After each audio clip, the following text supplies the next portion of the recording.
Hello दोस्तों, आप सभी का स्वागत है A1 गुरुकुल यूट्यूब चैनल पर। दोस्तों, बिहार पुलिस नई भर्ती 2023 के लिए प्लेटफॉर्म का नया प्रैक्टिस बुक मार्केट में आ चुका है। दोस्तों, इसमें आपको सारे प्रश्न आपके सिलेबस के अनुसार दिया गया है, जो इस बार दोस्तों 10th लेवल पर जो है आपका आधारित प्रश्न रहने वाला है। तो दोस्तों, उसी आधार पर इस बुक को तैयार किया गया है। तो दोस्तों, आपको सभी को पता ही है कि प्लेटफॉर्म का जितना भी प्रैक्टिस सेट होता है वह कितना महत्वपूर्ण होता है एग्जाम के लिए। दोस्तों, इस बुक में जो है कुल 30 सेट दिया गया है। तो दोस्तों, हम लोग जो है इस चैनल पर आज जो है प्रैक्टिस सेट नंबर 1 करने वाले हैं और दोस्तों 30 सेट इसी चैनल पे आपको मिलेगा। तो दोस्तों, चैनल को सब्सक्राइब कर लीजिए, साथ में बेल आइकन भी प्रेस कर लीजिए ताकि आगे आने वाले प्रैक्टिस सेट का वीडियो आपको सबसे पहले मिल सके। तो चलिए दोस्तों, देखते हैं पहला प्रैक्टिस सेट का पहला प्रश्न। तो दोस्तों, आप लोग देख सकते हैं ये प्रैक्टिस सेट नंबर पहला है और दोस्तों इसमें जो है हिंदी, अंग्रेजी, गणित, सामाजिक विज्ञान, सामान्य ज्ञान सारे विषयों का प्रश्न दिया गया है। दोस्तों, कहे तो ये फुल लेंथ टेस्ट है और दोस्तों इसमें कुल संख्या प्रश्नों की संख्या जो है 100 है। एक सेट में प्रश्नों की संख्या 100 है, तो सारे प्रश्न जो है सारे सेट में प्रश्नों की संख्या 100 रहने वाले हैं। तो दोस्तों, पहला प्रश्न देखते हैं, थोड़ा इसको जूम कर देते हैं ताकि आपको क्लियर दिखाई दे सके। दोस्तों, पहला प्रश्न है, संविधान सभा में संसदीय प्रणाली को राष्ट्रपति प्रणाली की तुलना में अधिक तहरीज यानी अहमियत दी गई है, क्योंकि दोस्तों इसके संचालन का कुछ अनुभव था और सुस्थापित संस्था को जारी रखने से अनेक लाभ थे और दोस्तों संभवतया उन्हें ऐसी नियतकालिक कार्यपालिका पसंद थी जिसे हटाया ना जा सके। और दोस्तों, बहुवादी समाज तथा विविधताओं से भरपूर देश के सभी हितों के लिए अनुकूल थी। तो ये दोस्तों सारे के सारे थे, इसीलिए उपयुक्त सभी हो जाएंगे। पहला का ऑप्शन डी राइट आंसर हो जाएंगे। नेक्स्ट प्रश्न है दोस्तों, पाटलिपुत्र को किस शासक ने सर्वप्रथम राजधानी बनाया? दोस्तों, पटना का पुराना नाम क्या था? तो यह पाटलिपुत्रा थे। और दोस्तों, सबसे पहले पाटलिपुत्र को अपनी राजधानी किसने बनाया था,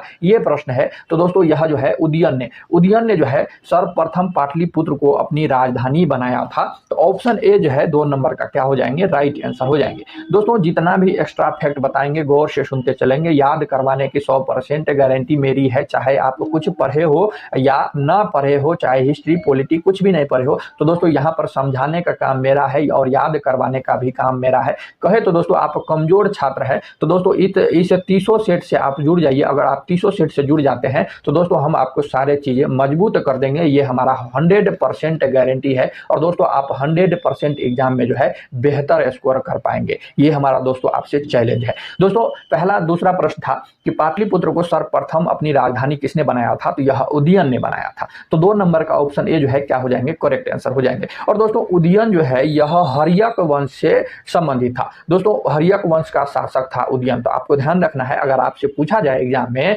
उदयन जो है किस वंश से संबंधित था, तो आपको ध्यान रखना है यह हर्यक वंश से क्या थे, तो यह संबंधित थे। लेकिन दोस्तों यहाँ पर एक प्रश्न और ये भी उठ जाता है, ये बताने के बाद अगर आपसे पूछा जाए हर्यक वंश के संस्थापक कौन थे, तो आपको ध्यान रखना है हर्यक वंश के संस्थापक जो है यह बिंबिसार थे। कौन थे? तो यह बिंबिसार थे। और दोस्तों एक है बिंदुसार, एक क्या है, तो दोस्तों गौर से समझना है। यहाँ पर कई स्टूडेंट गलत कर जाते हैं और ये प्रश्न कई बार एग्जाम में पूछे जाते हैं।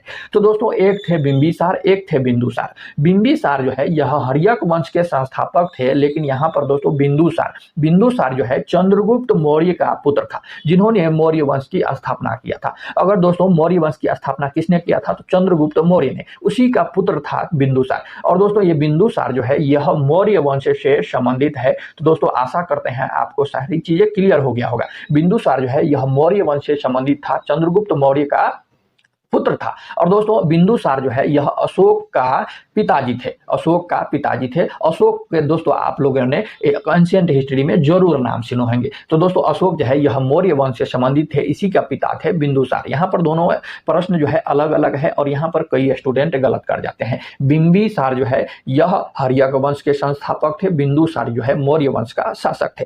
और दोस्तों हर्यक वंश को जो है पितृहंता वंश के नाम से भी जाना जाता है, तो आपको ध्यान रखना है। हर्यक वंश को जो है पितृहंता वंश के नाम से भी जाना जाता है। नेक्स्ट प्रश्न है, नालंदा विश्वविद्यालय किस लिए विश्व प्रसिद्ध था?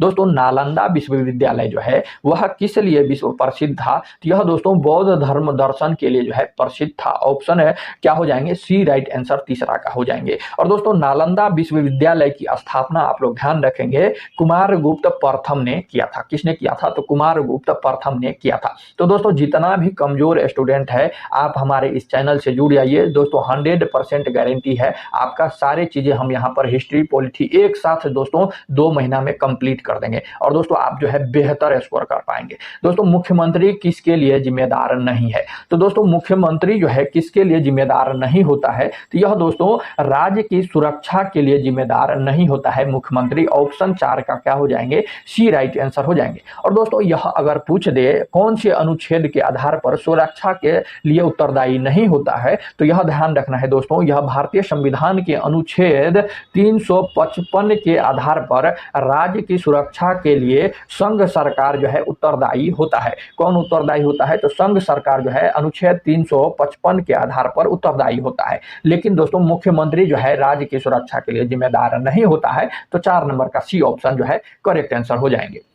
नेक्स्ट प्रश्न है, वित्तीय घाटे का तात्पर्य है। दोस्तों वित्तीय घाटे का तात्पर्य क्या है? तो यह दोस्तों सभी मदों से प्राप्त आय खर्च से कम, सभी मदों से प्राप्त आय खर्च से कम, यही जो है वित्तीय घाटे का जो है तात्पर्य होता है। तो 5 नंबर का सी ऑप्शन क्या हो जाएंगे? राइट आंसर हो जाएंगे दोस्तों। नेक्स्ट प्रश्न है 6 नंबर प्रश्न है दोस्तों, ले लीजिए आपको इंग्लिश का प्रश्न यहाँ पर आ गया है। पूछ रहा है change the following sentence from active to passive voice. दोस्तों आप लोग जो है खूब 10th में जो है खूब अदला बदली किए होंगे, एक्टिव से पैसिव में खूब बदले होंगे। तो यहां पर दोस्तों वही प्रश्न पूछा गया है, मिस्टर कुमार टीचेज अस इंग्लिश, इसका जो है पैसिव वॉइस क्या हो जाएगा? तो दोस्तों यहां पर पैसिव वॉइस के रूप में जो है we are taught English by mister Kumar हो जाएगा।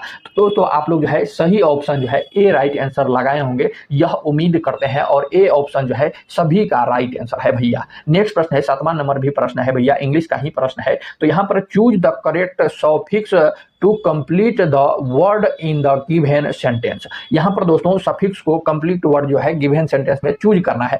The accident happened because of careless, और दोस्तों आगे डैश डैश दिया गया है। तो यहां पर क्या हो जाएगा? तो यहां पर दोस्तों आपको जो है यह जो है यह नेस हो जाएगा, केयरलेसनेस हो जाएगा यहाँ पर दोस्तों। ऑप्शन बी जो है 7 नंबर का राइट आंसर हो जाएंगे। यहाँ पर सेंटेंस हो जाएगा the accident happened because of carelessness हो जाएगा। तो ऑप्शन बी जो है 7 नंबर का राइट आंसर हो जाएंगे। नेक्स्ट प्रश्न है 8 नंबर प्रश्न है, choose the correct translation of the following sentence we should not pollute the Ganga. यहाँ पर ट्रांसलेशन दिया गया है दोस्तों, और ट्रांसलेशन का सही करेक्ट जो है आंसर चूज करना है। ट्रांसलेशन है इंग्लिश में दिया गया है, हिंदी में बदलने के लिए पूछा जा रहा है दोस्तों, we should not pollute the Ganga. तो इसका राइट आंसर जो है क्या हो जाएगा? तो इसका राइट आंसर जो है इसका हो जाएगा हम लोगों को गंगा को प्रदूषित नहीं करना चाहिए। सही बात है भैया, हम लोगों को गंगा नदी को प्रदूषित नहीं करना चाहिए। और दोस्तों पटना जो है बिहार की राजधानी, वो भैया गंगा नदी के किनारे बसा हुआ है। तो आपको ये भी ध्यान रखना है। नेक्स्ट प्रश्न है भैया 9 नंबर प्रश्न है, choose the alternative which is the best suitable of word sentence. यहां पर है इरिटेटिंग इन्वेंस, इरिटेटिंग इन्वेंस का क्या हो जाएगा? तो दोस्तों यहां पर हैसल हो जाएगा, जिसे क्या कहते हैं, तो यह परेशानी होता है। तो उसका जो है क्या हो जाएंगे? 9 नंबर का ऑप्शन बी राइट आंसर हो जाएंगे। चलिए भैया 10 नंबर प्रश्न है, ये भी इंग्लिश का प्रश्न है, चूज एपोपराइट आर्टिकल। चूज एपोपराइट आर्टिकल को जो है चूज करना है। Ram give me dash dash 1 rupee note, Ram give me 1 rupee note. यहाँ पर खाली स्थान पर दोस्तों क्या हो जाएगा? तो खाली स्थान पर दोस्तों राम गिव मी ए 1 रुपी नोट हो जाएगा। क्या हो जाएगा? राम गिव मी ए 1 रुपी नोट हो जाएगा। तो दोस्तों 10 नंबर का सी राइट आंसर हो जाएंगे, यहाँ पर खाली स्थान पर ए आ जाएंगे। चलिए नेक्स्ट प्रश्न है, यहाँ पर फिर दोस्तों जीके जीएस का प्रश्न आता है। तो दोस्तों निम्नलिखित में से कौन मूल अधिकार भारतीय संविधान द्वारा नागरिकों को प्रदान नहीं किया गया है? तो दोस्तों सूचना का अधिकार जो है यह भारतीय संविधान के द्वारा नागरिकों को नहीं प्रदान किया गया है। तो सूचना का अधिकार ऑप्शन सी जो है क्या हो जाएंगे भैया? राइट आंसर हो जाएंगे। ऑप्शन सी जो है 11 का राइट आंसर हो जाएंगे। नेक्स्ट प्रश्न है, भारत के पहले कार्बन न्यूट्रल गांव के रूप में किस गांव को विकसित किया जाएगा? तो यह दोस्तों भारत के पहले कार्बन न्यूट्रल गांव के रूप में महाराष्ट्र के भिवंडी तालुका गांव को जो है विकसित किया जाएगा। भिवंडी तालुका गांव महाराष्ट्र में है। ऑप्शन ए जो है 12 का राइट आंसर हो जाएंगे। नेक्स्ट प्रश्न है, भारत में झूम कृषि यानी झूम खेती अंतर्गत भूमि का सर्वाधिक प्रतिशत जो है किस राज्य में है? यानी कहे तो दोस्तों भारत में जो झूम कृषि किया जाता है, झूम कृषि की खेती के लिए सर्वाधिक भूमि किस राज्य में है? तो दोस्तों सर्वाधिक भूमि जो है नागालैंड में है। नागालैंड में जो है झूम कृषि अत्यधिक मात्रा में किया जाता है। वहां पर अत्यधिक जो है यहाँ पर झूम कृषि के लिए भूमि है। तो दोस्तों नागालैंड ऑप्शन डी जो है 13 नंबर का राइट आंसर हो जाएंगे। नेक्स्ट प्रश्न है दादा, बिहार सरकार ने किस वर्ष सरकारी नौकरियों में महिला के लिए 35% आरक्षण का प्रावधान किया है? तो दोस्तों बिहार सरकार ने कौन से वर्ष सरकारी नौकरी में महिलाओं के लिए, फीमेल के लिए 35% आरक्षण का प्रावधान किया है? तो यह दोस्तों 2016 ईस्वी से किया है। तो ऑप्शन ए जो है 14 नंबर का राइट आंसर हो जाएंगे। और दोस्तों यह जो है यह किसने किया है आपको जरूर कमेंट में लिखना है। वर्तमान समय में जो है यह बिहार का मुख्यमंत्री कौन है आप लोग जरूर कमेंट करेंगे। आप सभी के लिए आज का क्लास का होमवर्क है, बिहार का मुख्यमंत्री वर्तमान समय में कौन है। नेक्स्ट प्रश्न है, बिहार का सर्वोच्च साहित्य सम्मान कौन सा है? दोस्तों यहाँ पर बिहार का सर्वोच्च साहित्य सम्मान पूछ रहा है। तो यह दोस्तों राजेंद्र प्रसाद सम्मान जो है यह बिहार का सर्वोच्च साहित्यिक सम्मान है। ऑप्शन बी है भैया, राइट आंसर हो जाएंगे। नेक्स्ट प्रश्न है, शिक्षा और संस्कृति किसकी रचना है? शिक्षा और संस्कृति जो है यह किसकी रचना है? तो दोस्तों शिक्षा और संस्कृति जो है यह महात्मा गांधी जी की रचना है। ऑप्शन ए जो है 16 नंबर का राइट आंसर हो जाएंगे। फादर ऑफ नेशन की रचना है। फादर ऑफ नेशन किसे कहा जाता है? यह दोस्तों महात्मा गांधी को राष्ट्रपिता कहा जाता है। अति सुधो स्नेह की मार्ग है, जहां नकु सनायप बांक नहीं, उपयुक्त पंक्ति किनकी उक्ति है? दोस्तों यह हिंदी का प्रश्न है, आपको घबराना नहीं है। दोस्तों यहाँ पर कह रहा है अति सुधो स्नेह की मार्ग है, जहां नेकु सनायप बात नहीं, उपयुक्त पंक्ति जो है किसकी है? यह दोस्तों घनानंद की पंक्ति है। तो ऑप्शन घनानंद जो है 17 नंबर का राइट आंसर हो जाएंगे। नेक्स्ट प्रश्न है, विष के दांत किसकी रचना है? दोस्तों विष के दांत जो है यह श्री नलिल बिलोचन शर्मा की रचना है। नलिल बिलोचन शर्मा ऑप्शन सी में दिया गया है। तो 18 का सी राइट आंसर हो जाएंगे। सही वर्तनी वाले शब्द का चयन करें। तो दोस्तों सही वर्तने वाले शब्द जो है इसमें क्या हो जाएंगे? तो दोस्तों यह ऑप्शन डी में जो है भुलक्कर जो दिया गया है, भुलक्कर का सही जो है यह क्या हो जाएंगे? तो 19 नंबर का ऑप्शन डी राइट आंसर हो जाएंगे। बाकी सभी जो है भुलक्कर गलत लिखा गया है। नेक्स्ट प्रश्न है, सरला से फल खाया जाता है, क्या कृतवाक्य होगा? दोस्तों सरला से फल खाया जाता है, उसका जो है क्या कृतवाक्य होगा? तो दोस्तों इसका सही कृतवाक्य जो है सरला फल खाती है, ये हो जाएगा, न कि ये हो जाएगा। तो ऑप्शन डी जो है 20 नंबर का राइट आंसर हो जाएंगे। नेक्स्ट प्रश्न है, एक पूर्णतः प्रत्यस्थ टक्कर में है। दोस्तों एक पूर्णतः प्रत्यस्थ टक्कर में जो है क्या होता है? तो यह दोस्तों संवेग और एवं गतिज ऊर्जा जो है दोनों संरक्षित रहता है।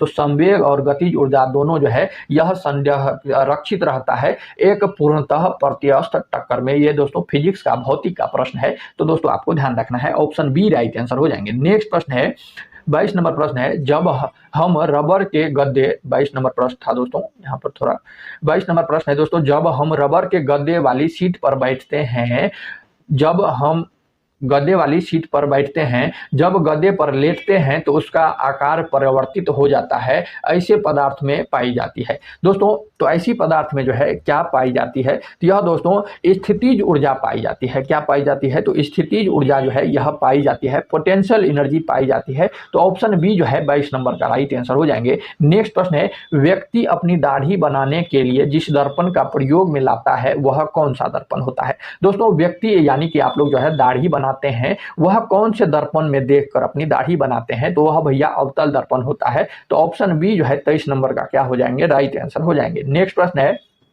ठोस में चल सकने वाली तरंग है। दोस्तों ठोस में कौन सी तरंग जो है यह चल पाती है? तो दोस्तों ठोस में जो है यह अनुप्रस्थ तरंग और अनुदैर्ध्य तरंग दोनों तरंग जो है चल पाती है, इसीलिए 24 का सी आंसर हो जाएंगे। दोनों का ए और बी दोनों दिया गया है, तो सी राइट आंसर हो जाएंगे। नेक्स्ट प्रश्न है, 25 नंबर प्रश्न है, निम्नलिखित में से किससे होकर जाने वाली प्रकाश किरण अपवर्तन के बाद बिना विचलित हुए उसी पथ पर सीधे निकल जाती है? तो यह दोस्तों प्रकाश केंद्र से सीधे निकल जाती है। तो 25 का बी राइट आंसर हो जाएंगे। नेक्स्ट प्रश्न है, एक लेंस में आवर्धन का द्रव्यमान सदैव 1 से कम होता है तो वह लेंस कौन सा लेंस होगा? तो यह दोस्तों अवतल लेंस होगा। तो ऑप्शन बी जो है 26 नंबर का राइट आंसर हो जाएंगे। नेक्स्ट प्रश्न है, वस्तु से बड़ा आभासी प्रतिबिंब बनता है। तो दोस्तों वस्तु से बड़ा आभासी प्रतिबिंब जो है यह अवतल दर्पण में बनता है। तो ऑप्शन बी जो है 27 का राइट आंसर हो जाएंगे। दोस्तों आप लोग जो है आभासी, काल्पनिक, वास्तविक ये सब जो है खूब 10वां में पढ़े होंगे। तो दोस्तों ये सब जो है आप लोग ध्यान रखना है। नेक्स्ट प्रश्न है, चुंबकीय फ्लक्स का एसआई मात्रक है। दोस्तों चुंबकीय फ्लक्स का एसआई मात्रक जो है यह वेबर होता है, सभी को पता है। ऑप्शन बी राइट आंसर हो जाएंगे। नेक्स्ट प्रश्न है, निम्नलिखित में से उस विकल्प का चयन करें जो त्रिशंकु होना मुहावरे का अर्थ व्यक्त करता है। तो दोस्तों त्रिशंकु होना मुहावरे का अर्थ जो है यह अधर में लटकना होता है। तो अधर में लटकना ऑप्शन ए है। तो 29 का ए राइट ऑप्शन हो जाएंगे। दोस्तों एप्सिलॉन नोट का एसआई मात्रक है। दोस्तों एप्सिलॉन नोट का एसआई मात्रक जो है यह मात्रक जो है फैराड पर मीटर होता है। तो फैराड पर मीटर ऑप्शन में जो है ऑप्शन सी दिया गया है। तो 30 का राइट आंसर ऑप्शन सी हो जाएंगे। नेक्स्ट प्रश्न है, एक आयत की लंबाई ये दोस्तों मैथ का प्रश्न है। मैथ का अलग से प्रश्न ला करके आपको वहां पर सोल्व कर देंगे। तो दोस्तों आप लोग जो है एक बार बनाने का जो है प्रयास करेंगे। और दोस्तों आप लोग जो है यहाँ पर मैथ का प्रश्न देख लीजिए, अगर बन जाता है तो इसका उत्तर जो है आप लोग कमेंट में जरूर लिखेंगे। चलिए ये भी 34 नंबर भी प्रश्न मैथ का ही है। 35 नंबर प्रश्न देखते हैं, ये भी मैथ का है। 36 नंबर प्रश्न भी मैथ का है। 37 भी मैथ है। 38 भी मैथ है। 39 भी मैथ है। 40 भी मैथ है। 41 से हमारा जीके दिया शुरू होता है। तो दोस्तों कपास की पैदावार में डैश डैश में अच्छी होती है। दोस्तों कपास की पैदावार जो है यह कौन सी मिट्टी में अत्यधिक होती है? तो दोस्तों यह काली मिट्टी में जो है कपास की खेती अत्यधिक मात्रा में होती है। दोस्तों कपास काली मिट्टी को जो है रेगुर मिट्टी और कपासी मिट्टी भी कहा जाता है। तो आपको यह भी ध्यान रखना है। और दोस्तों कपास की खेती के लिए जो है उपयुक्त मिट्टी काली मिट्टी है। और दोस्तों काली मिट्टी जो है यह गुजरात और महाराष्ट्र में पाए जाते हैं और वहां पर कपास की खेती अत्यधिक मात्रा में जो है किया जाता है। तो आपको ध्यान रखना है। 41 नंबर का ऑप्शन ए राइट आंसर हो जाएंगे। नेक्स्ट प्रश्न है, बांदीपुर वन्य जीव अभ्यारण्य डैश डैश में स्थित है। दोस्तों बांदीपुर वन्य जीव अभ्यारण्य जो है यह किस राज्य में स्थित है? तो दोस्तों बांदीपुर वन्य जीव अभ्यारण्य जो है यह कहां पर है? तो यह दोस्तों कर्नाटक राज्य में स्थित है। तो ऑप्शन सी जो है 42 का राइट आंसर हो जाएंगे। और दोस्तों आपको ये प्रश्न जो है हम ये पोल करवाए थे, कम्युनिटी टाइप में ये प्रश्न पूछे थे। वहां पर दोस्तों 80% विद्यार्थी जो है इसका गलत आंसर लगाए हैं। तो दोस्तों आप लोग भी जाकर देख लीजिए वहां पर क्या आंसर इसका होने वाला है। बांदीपुर वन्य जीव अभ्यारण्य जो है यह कर्नाटक राज्य में स्थित है। नेक्स्ट प्रश्न है, समुद्र की गहराई किसके द्वारा मालूम किया जाती है? तो दोस्तों समुद्र की गहराई जो है यह सोनार के द्वारा मापा जाता है। तो सोनार जो है यह राइट आंसर 43 का हो जाएंगे। नेक्स्ट प्रश्न है 44 नंबर प्रश्न है, भारत के निजी क्षेत्र में एक बड़ी विद्युत परियोजना कहाँ स्थित है? तो दोस्तों भारत में निजी क्षेत्र में एक बड़ी विद्युत परियोजना जो है यह दाभोल महाराष्ट्र में स्थित है। तो दाभोल महाराष्ट्र जो है यह राइट ऑप्शन डी हो जाएंगे। नेक्स्ट प्रश्न है, पशु और पौधे की जाति में सबसे बड़ी विविधता कहाँ पाई जाती है? तो दोस्तों पशु और पौधे की जाति में सबसे बड़ी विविधता जो है उष्ण कटिबंधीय आर्द्र वनों में जो है पाई जाती है। तो दोस्तों उष्ण कटिबंधीय आर्द्र वन जो है ऑप्शन बी राइट आंसर हो जाएंगे। वायुमंडल के ऊपरी भाग में ओजोन परत हमारी रक्षा किससे करती है? तो दोस्तों वायुमंडल के ऊपरी भाग में ओजोन परत हमारी रक्षा जो है पराबैंगनी किरणों से करती है। तो पराबैंगनी विकिरण ऑप्शन सी में है। तो 46 का ऑप्शन सी राइट आंसर हो जाएंगे। शुष्क सेल का एक एनोड किससे बना होता है? तो दोस्तों शुष्क सेल का एक एनोड जो है यह ग्रेफाइट कार्बन का बना होता है। तो ऑप्शन ए जो है 47 का राइट आंसर हो जाएंगे। नेक्स्ट प्रश्न है, हाइड्रोजन बम का आविष्कार किसने किया था? तो दोस्तों हाइड्रोजन बम का आविष्कार जो है यह एडवर्ड टेलर ने किया था। तो ऑप्शन डी जो है 48 का राइट आंसर हो जाएंगे। मानव का सामान्य रक्त दाब कितना होता है? तो दोस्तों मानव का सामान्य रक्त दाब 120/80 mm ऑफ Hg होता है। तो दोस्तों ऑप्शन ए जो है 120/80 mm of Hg right answer हो जाएंगे। उपास्थि तथा हड्डियों के निर्माण और संपोषण में आवश्यक तत्व कौन सा है? तो दोस्तों उपास्थि एवं हड्डियों के निर्माण में संपोषण आवश्यक तत्व जो है यह कैल्शियम है। तो 50 का बी राइट आंसर हो जाएंगे। नेक्स्ट प्रश्न है, मिल्क ऑफ मैग्नीशिया एक निलंबन है। दोस्तों मिल्क ऑफ मैग्नीशिया जो है यह किसका निलंबन है? तो यह दोस्तों मैग्नीशियम हाइड्रोक्साइड का जो है यह निलंबन होता है। मैग्नीशियम हाइड्रोक्साइड का निलंबन होता है। तो 51 का बी राइट आंसर हो जाएंगे। नेक्स्ट प्रश्न है, प्लास्टर ऑफ पेरिस का रासायनिक नाम क्या है? दोस्तों प्लास्टर ऑफ पेरिस का रासायनिक नाम जो है यह कैल्शियम सल्फेट हेमीहाइड्रेट होता है। तो दोस्तों ऑप्शन सी जो है कैल्शियम सल्फेट हेमीहाइड्रेट जो है प्लास्टर ऑफ पेरिस का रासायनिक नाम है। और दोस्तों इसका सूत्र भी कई बार एग्जाम में पूछ लिया जाता है। तो इसका सूत्र आप लोग ध्यान रखेंगे, CA SO4 whole twice H2O होता है, H2O होता है, या नहीं तो आप ये फार्मूला आप लोग पढ़े होंगे CaSO4 1/2H2O। तो दोनों में से कोई भी फार्मूला रहे तो दोस्तों यह रासायनिक प्लास्टर और पेरिस का दोनों जो है फार्मूला है, तो आप लोग ध्यान रखेंगे, चाहे ये पहला चाहे दूसरा, दोनों में से कोई आप लोग जो है, यह कैल्शियम सल्फेट हेमीहाइड्रेट का जो है फार्मूला है। नेक्स्ट प्रश्न है 53 नंबर प्रश्न है, स्टेनलेस स्टील किसकी एक मिश्र धातु है? तो दोस्तों स्टेनलेस स्टील जो है लोहा, क्रोमियम और कार्बन धातु का जो है यह बना होता है। तो इसका क्या हो जाएंगे, लोहा, क्रोमियम, कार्बन जो है यह और निकेल का जो है बना होता है। तो ऑप्शन डी जो है लोहा, क्रोमियम और कार्बन का जो है यह बना होता है। 53 का डी राइट आंसर हो जाएंगे। नेक्स्ट प्रश्न है कांच को नीला रंग निम्नलिखित में से कौन प्रदान करता है? तो दोस्तों कांच को नीला रंग जो है यह कोबाल्ट ऑक्साइड जो है यह प्रदान करता है। तो कोबाल्ट ऑक्साइड जो है ऑप्शन ए में है, तो 54 का ऑप्शन ए राइट आंसर हो जाएंगे। रक्त स्कंदन में कौन सा विटामिन क्रियाशील होता है? तो दोस्तों रक्त स्कंदन में विटामिन के जो है यह क्रियाशील होता है। तो ऑप्शन ए जो है राइट आंसर हो जाएंगे। और दोस्तों विटामिन ए की कमी से रतौंधी की बीमारी होता है, विटामिन सी की कमी से स्कर्वी की बीमारी होता है, और दोस्तों विटामिन डी की कमी से रिकेट्स की बीमारी होता है। तो दोस्तों ये भी प्रश्न एग्जाम में पूछा जाता है, आपको ध्यान रखना है। किसकी उपस्थिति के कारण गाय का दूध का रंग पीला होता है? तो दोस्तों केरोटीन के कारण जो है गाय के दूध का रंग जो है यह पीला होता है। तो ऑप्शन डी जो है केरोटीन क्या हो जाएंगे, राइट आंसर हो जाएंगे। और दोस्तों दूध में लैक्टिक अम्ल पाया जाता है, तो आपको ये भी ध्यान रखना है। और दोस्तों गाय के दूध का रंग जो है पीला होने का कारण केरोटीन है, और दोस्तों दूध में जो है यह लैक्टिक अम्ल पाया जाता है। नेक्स्ट प्रश्न है एंजाइम मूल रूप से क्या है? तो दोस्तों एंजाइम जो है मूल रूप से प्रोटीन होता है, और दोस्तों मानव शरीर का जो है 15% भाग जो है यह प्रोटीन का बना होता है। तो आपको ये भी ध्यान रखना है। 57 का सी राइट आंसर हो जाएंगे। कान में कितनी हड्डियां होती है? तो दोस्तों आपके कान में कितनी हड्डियां हैं? तो आप लोग जो है आपका राइट आंसर होना चाहिए 6 हड्डी है। दोस्तों आपके कानों में जो है 6 हड्डियां होती है। तो दोस्तों ऑप्शन सी जो है क्या हो जाएंगे, राइट आंसर हो जाएंगे। और दोस्तों सब मानव शरीर की सबसे छोटी हड्डी जो है यह स्टिपेज होती है, जो कान की हड्डी होती है। क्या होती है? तो कान की हड्डी होती है। तो आपको ध्यान रखना है। और दोस्तों मानव शरीर में जो है कुल कितने हड्डी है, अगर आपसे पूछ लिया जाए आपके शरीर में जो है वयस्क व्यक्ति में जो है हड्डियों की संख्या कितना होता है, तो दोस्तों आपको ध्यान रखना है 206 हड्डी होते हैं। और दोस्तों अगर पूछ दे आपके छोटे बच्चे जब होंगे, नौकरी होगा, शादी होगा, बच्चे होंगे, तो दोस्तों बच्चे के शरीर में जो है यह 300 हड्डियां होती है। तो आपको यह भी ध्यान रखना है। नेक्स्ट प्रश्न है पौधे और जाइलम उत्तक निम्नलिखित में से किस पदार्थ का संवहन करता है? तो दोस्तों पौधे और जाइलम उत्तक निम्नलिखित में से किस पदार्थ का जो है यह संवहन करता है? तो यह दोस्तों पानी और खनिज का जो है खनिज लवण का संवहन करता है। तो 59 का सी ऑप्शन क्या हो जाएंगे, राइट आंसर हो जाएंगे। प्याज में निम्नलिखित में से किसमें खाद जमा होता है? तो दोस्तों प्याज में निम्नलिखित में से किसमें जो है खाद जमा होता है? तो यह दोस्तों सल्क पत्र में खाद जमा होता है। तो ऑप्शन सी जो है 7 नंबर का राइट आंसर हो जाएंगे भैया। नेक्स्ट प्रश्न है 61 नंबर प्रश्न है लाल लुधिर कोशिका का उत्पादन निम्नलिखित में से किसके द्वारा होता है?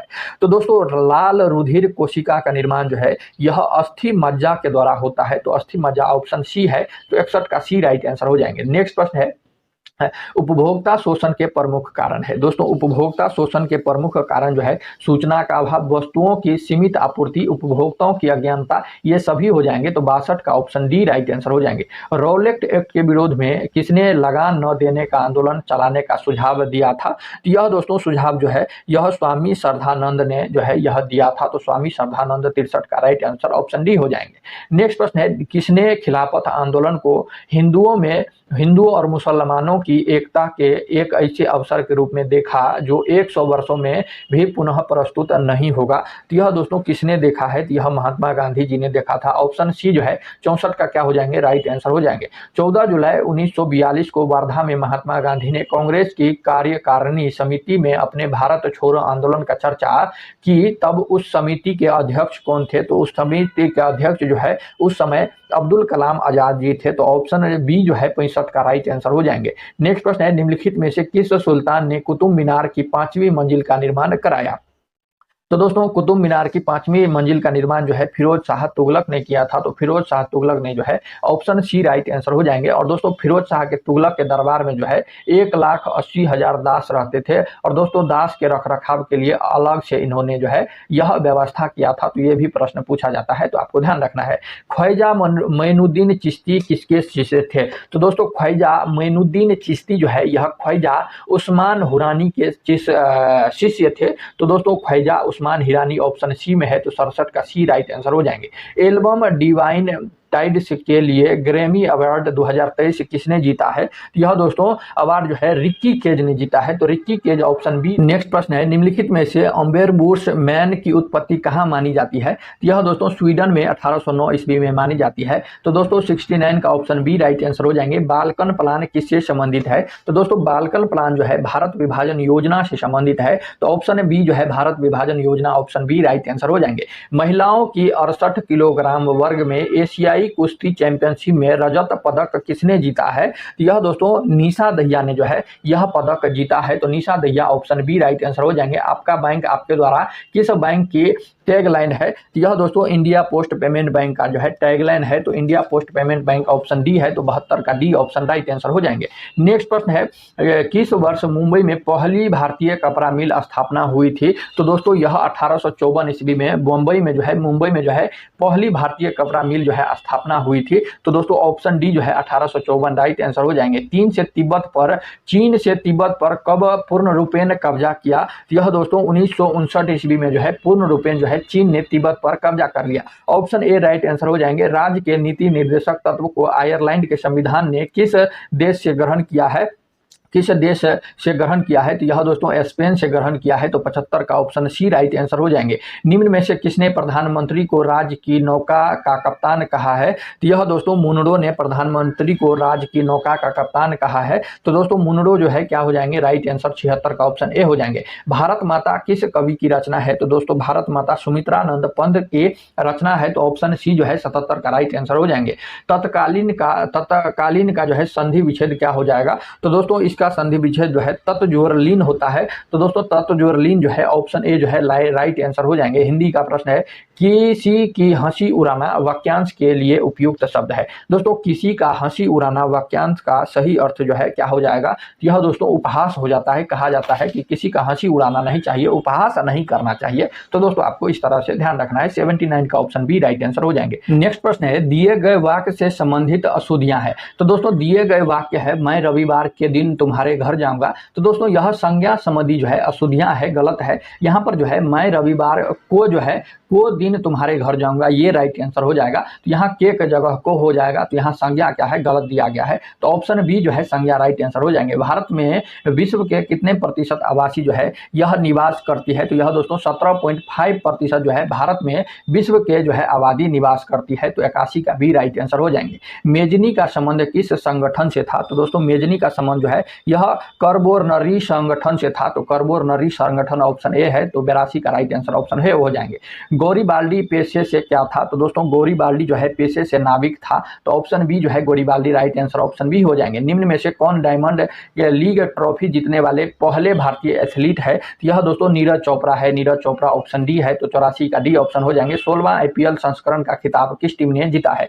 जो दोस्तों 2022 में शुरू हुआ और 23 में जो है यह आईपीएल मैच खत्म हुआ। तो इसके दोस्तों आईपीएल के विजेता कौन रहा है? यह दोस्तों आईपीएल के विजेता जो है यह चेन्नई सुपर किंग जो है यह जीता है। यह दोस्तों 16वां आईपीएल संस्करण था। तो ऑप्शन ए जो है क्या हो जाएंगे? राइट आंसर हो जाएंगे। नेक्स्ट प्रश्न है, निम्न में से किसने गांधीवादी योजना का विचार प्रस्तुत किया? तो दोस्तों श्रीमन नारायण अग्रवाल ने जो है गांधीवादी योजना का जो है विचार प्रस्तुत किया। तो ऑप्शन डी जो है श्रीमान नारायण अग्रवाल राइट आंसर हो जाएंगे। समशिष्ट अर्थशास्त्र में निम्न में से किसका अध्ययन नहीं किया जाता है? तो दोस्तों समशिष्ट अर्थशास्त्र में एक उपभोक्ता का अध्ययन नहीं किया जाता है। तो बी राइट आंसर हो जाएंगे। नेक्स्ट प्रश्न है, अंतर्राष्ट्रीय मुद्रा कोष की स्थापना किस समझौते के अंतर्गत हुई है? तो यह दोस्तों अंतर्राष्ट्रीय मुद्रा कोष की कल्पना सर्वप्रथम 1994 ईस्वी में यूएनए के द्वारा आयोजित ब्रिटेन वुड्स सम्मेलन में किया गया है। तो ऑप्शन ए जो है ब्रिटेन वुड्स समझौता, ऑप्शन ए जो है 88 का राइट आंसर हो जाएंगे। भारत में स्वतंत्रता के पश्चात प्रथम मंत्रिमंडल का कानून मंत्री कौन था? तो यह दोस्तों कानून मंत्री जो है बी.आर. अम्बेडकर को बनाया गया था। तो बी.आर. अम्बेडकर ऑप्शन डी है। तो 89 का ऑप्शन डी राइट आंसर हो जाएंगे। लोकसभा में राज्यवार सीटों का आवंटन बंटवारा सन 1971 की जनगणना पर आधारित है। यह निर्धारण किस वर्ष तक जो है यथावत रहेगा? तो यह दोस्तों यथावत जो है यह 2026 तक रहेगा। तो 90 का बी ऑप्शन राइट आंसर हो जाएंगे। नेक्स्ट प्रश्न है, निम्नलिखित धातुओं को उनकी अभिक्रियाशीलता के क्रम में व्यवस्थित कीजिए। ये धातु जो दिया गया है उसको दोस्तों अभिक्रियाशीलता के क्रम में जो है सजाने के लिए पूछा जा रहा है। तो यहाँ पर दोस्तों पहले सोडियम हो जाएगा, मैग्नीशियम हो जाएगा, एल्युमिनियम हो जाएगा, जिंक हो जाएगा। ऑप्शन ए जो है यह क्या है, अभिक्रियाशील के क्रम में व्यवस्थित है। तो ऑप्शन ए जो है 91 का राइट आंसर हो जाएंगे। निम्नलिखित में से कौन सा रक्त स्कंदन ब्लड क्लॉटिंग के लिए जो है आवश्यक है? तो दोस्तों रक्त स्कंदन यानी ब्लड क्लॉटिंग के लिए जो है कैल्शियम प्लस प्लस जो है यह आवश्यक है, अनिवार्य है। तो ऑप्शन सी जो है क्या हो जाएंगे, राइट आंसर हो जाएंगे। और दोस्तों हिपेरिन शरीर के अंदर जो है रक्त को नहीं जमने देता है, तो आपको ये भी ध्यान रखना है। और विटामिन के को प्राप्त करने के स्रोत जो है टमाटर, सोयाबीन व हरी साग सब्जी होता है। तो आप जो है विटामिन के लेंगे तो आपको जो है रक्त स्कंदन जो है रुक जाती है। तो आपको ये भी ध्यान रखना है, जो पीछे वाले प्रश्न में हम आपको बता चुके हैं।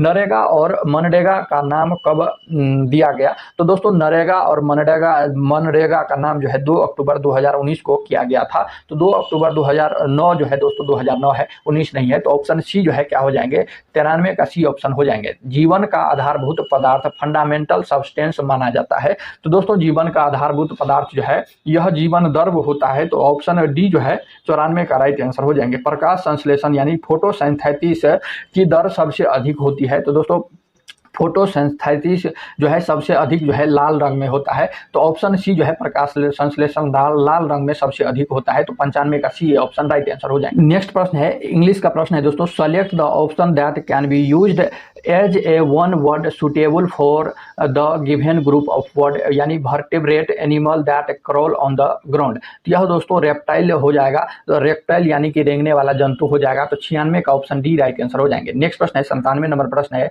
Choose the most suitable preposition जो है यह क्या हो जाएगा? तो प्रीपोजिशन को चूज करना है। Daya is suffering dash dash forever. तो दोस्तों Daya is suffering from forever हो जाएगा। तो दोस्तों खाली स्थान पर फ्रॉम का प्रयोग किया जाएगा। तो ऑप्शन ए जो है क्या हो जाएंगे, राइट आंसर हो जाएंगे। नेक्स्ट प्रश्न है, सेलेक्ट द मोस्ट एपोप्राइट यानी एनीटोम ऑफ द गिवन वर्ड। यहाँ पर गिवन वर्ड दिया गया है। तो यह वर्ड है डिले। तो डिले का जो है एनीटोम क्या हो जाएगा? तो यह दोस्तों यह एडवांस हो जाएगा। 98 का डी ऑप्शन हो जाएंगे। नेक्स्ट प्रश्न है, select the most appropriate synonym of the given word. यहाँ पर दोस्तों ट्रांसाइलेंट है। यहाँ पर दोस्तों ट्रांसाइलेंट का जो है यह क्या हो जाएगा? यह दोस्तों टेम्पोररी हो जाएगा। तो ऑप्शन डी जो है 99 का राइट आंसर हो जाएंगे। 100 नंबर प्रश्न है और आज के क्लास का आखिरी प्रश्न है, आज के प्रैक्टिस सेट का आखिरी प्रश्न है। Select the most appropriate meaning of the given item यानी बॉटम लाइन। बॉटम लाइन का दोस्तों यहाँ पर क्या हो जाएगा? तो द मोस्ट इंपोर्टेंट फैक्ट हो जाएगा। तो ऑप्शन बी जो है 100 नंबर का क्या हो जाएंगे, राइट आंसर हो जाएंगे। चलिए दोस्तों आपको यह सेट कैसा लगा? पहला ये प्रैक्टिस सेट था और आपको यह कमेंट करना है सारे प्रश्न आपको किस तरह से लगा। हम दोस्तों यहाँ पर आपको समझा पाए कि नहीं समझा पाए। अगर दोस्तों आप सारे प्रश्न को समझ गए हैं तो नीचे लाइक का बटन दिया गया है, लाइक करके हमें जरूर बता दीजिए कि आप जो है सारे प्रश्न समझ गए हैं। चलिए दोस्तों मिलते हैं नेक्स्ट प्रैक्टिस सेट में, तब तक के लिए जय हिंद, सभी को जय भारत।